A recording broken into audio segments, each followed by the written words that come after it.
Welcome back to American Sunrise. I'm Emily Finn, filling in today for Dr. Gina. Thank you so much for joining us this morning. We do invite you to join the conversation on Getter and Rumble. It's time now to take the political pulse of America and the beat today. The co-founder of Airbnb, Joe Gebbia, who was a lifelong Democrat, is now revealing that he is backing President Trump. Here's what Gebbia had to say as to why he supports Trump now. Take a listen. I've been lucky enough to call Josh Kushner one of my close friends for a long time. Through him, I've gotten to know Jared. And so I get on the phone with Jared. It's like, hey, can you help me fill in the gaps for me? Like, what am I missing here? Is this normal? Like, it seems there's no enforcement of our own border. Like, Yep. Don't nations need borders to be a nation?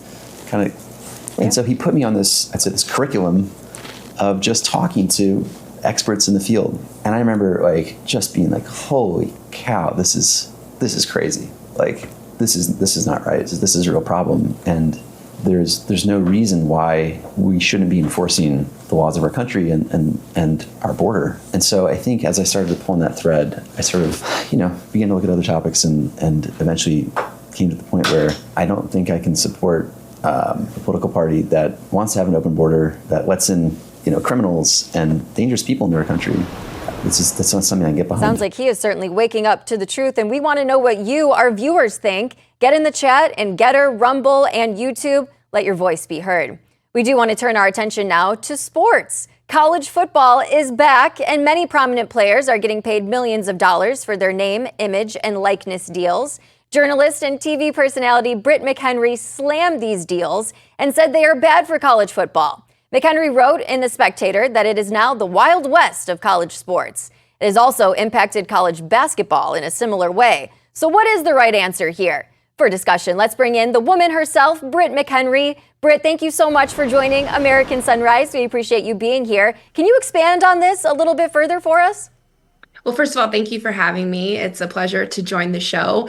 And obviously, football is taking up all of our screens right now. If you're as diehard of a fan as I am, I'm sure some of you are. But it's been a journey for the NCAA, and President Trump has noticed this himself. The president has always been on the side of equality for women in sports, as we saw with his stance against transgender participation. And now with Saving College Sports, his executive order in July, which is very recent, it's to design some level playing here.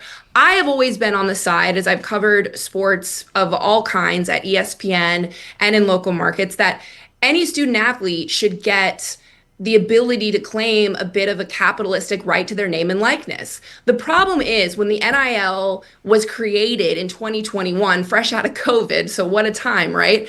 There was no rules or limits or caps. And when I say that, take Carson Beck, for example, at Miami, just beat Notre Dame. Great for him. Do you know what he is making? An estimated $3 to $4 million this year to transfer to Miami. And that's not including his endorsements.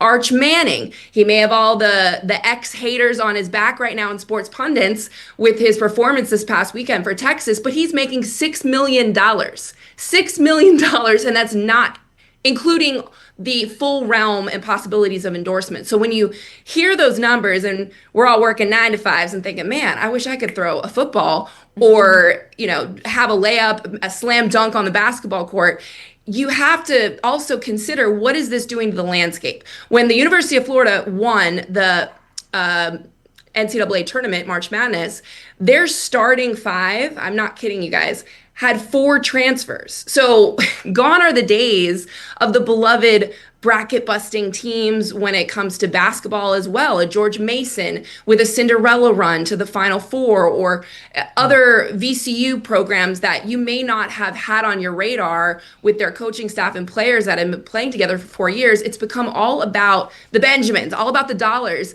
And that isn't a problem, so to speak. But if it continues on this path without any kind of regulation, what happens to sports that don't bring in as many fans in 90,000 packed, student-packed arenas and stadiums? What happens to tennis? What happens to women's volleyball, women's soccer? I was a collegiate soccer player. I think those questions are now being asked, and there's a lot more eyeballs and scrutiny that should be, at least to give some sort of fairness in this world of college sports? Because we all love watching it, but is it ruining the joy of the game? Is a good question I think people are asking.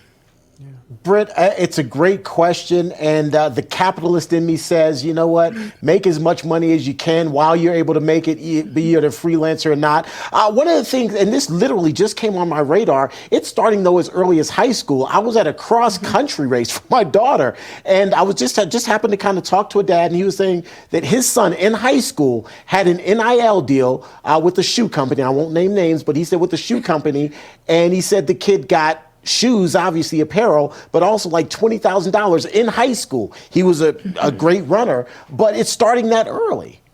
Oh, yes. I was not as good as my former teammate, but she was the backup goalie for the women's national soccer team that won the 2 World Cups.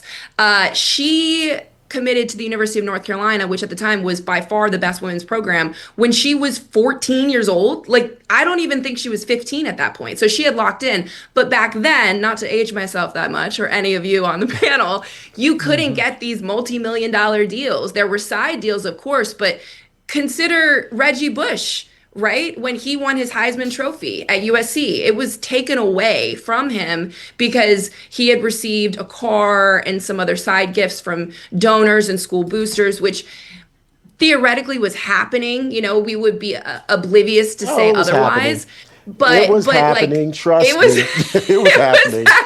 It was happening under the table. And so that's where I thought NIL could really enhance and make things more transparent, which it has. But it's becoming this mountain that we need to just at least know the pathways and thoroughfares around. You have people like Livy Dunn, you know, she became an Instagram social media influencer. She redshirted and stayed at LSU because if I was pocketing the money she was, couple $1 million, I would do that as well, you know, and Shedeur Sanders. There was serious talk nationally from pundits I used to work with at ESPN saying he shouldn't go into the draft because he'll make more money playing at Colorado at the amateur level. And they were not wrong. And we saw him drop to the 5th round. But is that what we should be preaching? Like, I'm torn here, and I'd love to hear more thoughts from you guys. You should be capitalistic. You should make your money, especially for those student athletes who will not have long pro careers. But I don't think the edict, the mantra is right. If we're saying, hey, skip the pros, skip school, skip classes, just make sure you get that $4 million a year for the most famous athletes, of course. But there's no regulation currently. No, there has to be some sort of balance here. Hey, Britt, you have a new piece coming out in The Spectator about tennis legend Serena Williams, and she's promoting the weight loss company. Oh, I'm sorry. That's right. It's reportedly owned by her husband. What more can you tell us about this?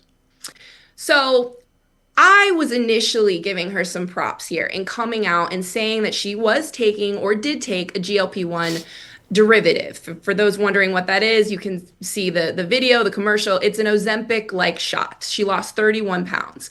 So where I did give her some credit was in the admission of, hey, this is what it took for me to get here. And I say that especially as a woman. There's so many impressionable young girls on Instagram, on TikTok, on all the social media platforms thinking, I have to look like that. And they might take drastic measures, even more drastic than this. So she was honest. But then to what you said, I started connecting the dots here and thinking to myself, and this is a compliment to her. So I don't want anyone to think I'm slamming her.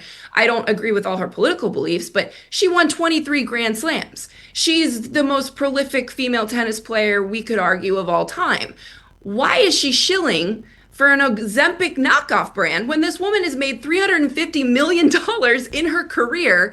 And by the way, her husband is no slouch either. He was a co-founder of Reddit. He's worth at least $150 million. So I'm all about keeping it within the family. I think we all would support our loved ones. But what message does this also send, if we were talking about the NIL in college, if we have one of the best athletes of all time not doing the TB12 method that Tom Brady made famous, that at least incorporated workouts, you know, cutting what you're consuming, calories, etc. This is a weight loss shot. I don't know how you guys feel, but for me, it was a bit tawdry for someone as prolific as Serena Williams. Sure. Yeah, Britt, I think, you know, as a woman as well, I think it's just great that she at least was honest, that this is what she used to be able to get to that point. in her journey. But before we let you go, only a couple minutes left with you. NFL football is back tonight. We have to talk about this. The Dallas Cowboys are taking on the defending Super Bowl champions, Philadelphia Eagles. Oh, got some reactions already in the 4-box. What are some of the big storylines that are grabbing your attention ahead of kickoff tonight? I'm booing right there with them. That's my girl. You know what? You have a standing appointment with us on Thursday since you don't like the Cowboys. You are welcome back anytime. She all right with me. I love it. I would love to come on. So the Micah Parsons trade was the most ridiculous debacle you could witness in sports. If you're not a diehard football fan, just think of it as like having the best relationship ever and fumbling it epically. That's what Jerry Jones did. Now he's the owner and GM, so he can do what he likes. But to get only 2 first-round picks back for him and a solid but aging defensive player, I will be interested to see what the Packers do. I am a Commanders fan, so I am very locked in to Sunday's game. I think Brian Daboll needs to prove, especially in this year, that he can pick up from just 19 wins on his record as a head coach. Jameis Winston will make me laugh no matter what, if he's playing or not. But I think tonight, I'm going to go with an L for the Cowboys. I'm sorry to fans of America's team. Are we still calling them that? I don't know if they deserve that title anymore. But yeah. You're getting a round of applause from Terrance here, for sure. I would say to keep an eye out on some other teams. Britt, I'm so much of a Dallas Cowboys hater that I've embarrassed my wife. We were in Memphis, and a guy, I have no idea who he is, he had a Dallas Cowboys flag flying outside of his house, and I literally went and knocked on his door and was like, you should take that down. I was much younger, and I should be ashamed, but I did it, yes. I don't want to bring up bad memories for the producer of the show. I'm trying to impress you guys. Maybe I'll be back on. But, I remember a game when the Commanders, not so far away, fairly recently beat the Lions. Ooh, a nice little pick six into the end zone.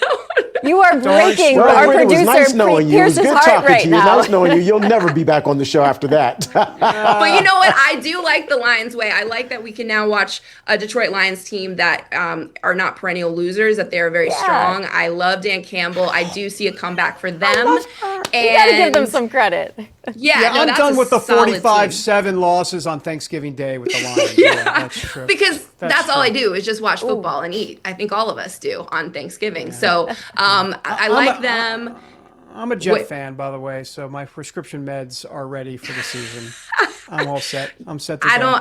I think all I can do is just send you love in that endeavor. I grew up watching the Dolphins, so Dan the man, but no offensive line or wide receivers was the story of my life. So I do like seeing how that division has shaken out. But I'll tell you this, guys, if I end on anything, twice I said there's no way Kyle Shanahan, who's the head coach of the 49ers, can go 0-3 in a Super Bowl. There's no way. He did. My wallet faced those consequences. And I said, there's no way that the Bills will go 0-5 against the same team in the playoffs.